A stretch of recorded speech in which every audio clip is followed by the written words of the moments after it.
السلام علیکم ورحمۃ اللہ وبرکاتہ۔ مجھے امید ہے کہ آپ لوگ خیریت سے ہوں گے۔ آج ہم لوگ جانیں گے ایک بہت ہی ضروری مسئلہ کہ نماز پڑھنے والے کی نگاہ کہاں ہو۔ تو یہ مسئلہ بہت ضروری ہے اور ہر مسلمان کو اس کے بارے میں پتہ ہونا چاہیے کہ نماز پڑھنے والے کی نگاہ کہاں پر ہونی چاہیے۔ آئیے جانتے ہیں مفتی اے.ایم. قاسمی صاحب سے۔ السلام علیکم ورحمۃ اللہ وبرکاتہ۔ سوال یہ پوچھا گیا ہے کہ مفتی صاحب نماز پڑھنے والے کی نگاہ کہاں ہو۔ کافی ضروری مسئلہ ہے، ہر مسلمان کو یہ پتہ ہونا چاہیے کہ نماز پڑھتے وقت نگاہ ہماری کہاں ہونی چاہیے۔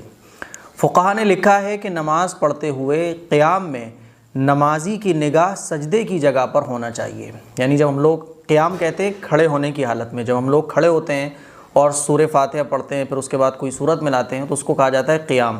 تو قیام میں نمازی کی جو نگاہ ہے وہ سجدے کی جگہ پر ہونا چاہیے، ہے نا۔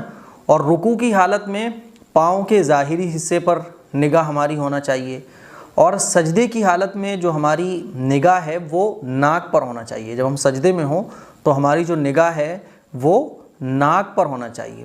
اور قعدے میں یعنی جب اتحیات پر بیٹھتے ہیں تو اتحیات پڑھتے وقت ہماری جو نگاہ ہے وہ گود میں ہونا چاہیے ہماری، ہے نا۔ اور پھر جب ہم سلام پھیرتے ہیں تو سلام پھیرتے وقت جب ہم سیدھے ہاتھ کی طرف سلام پھیریں تو ہماری نگاہ کاندھے کی طرف ہونا چاہیے، سیدھے کاندھے پر، اور جب دوسرا سلام پھیرے تو ہماری نگاہ الٹے کاندھے پر ہونا چاہیے۔ تو نماز پڑھتے وقت ہماری نگاہ نماز کی حالت میں کہاں کہاں ہونا چاہیے میں نے آپ کو بتا دیا ہے۔ اور اب ہم جب بھی نماز پڑھیں تو ہم اسی طرح سے نماز پڑھیں، جب کھڑے ہوں تو نگاہ ہماری سجدے کی جگہ پر ہو، جب ہم رکوع کریں تو ہماری نگاہ پاؤں پر ہو، جب ہم سجدے میں ہوں تو ہماری نگاہ ناک پر ہو، اور جب ہم قعدے میں بیٹھیں تحیات پڑھیں تو ہماری نگاہ گود میں ہو، اور جب ہم سلام پھیریں تو ہمارے پہلا سلام پھیرتے وقت سیدھے کاندھے کی طرف، اور دوسرا سلام پھیرتے وقت ہماری نگاہ الٹے کاندھے پر ہونا چاہیے۔ السلام علیکم ورحمۃ اللہ وبرکاتہ۔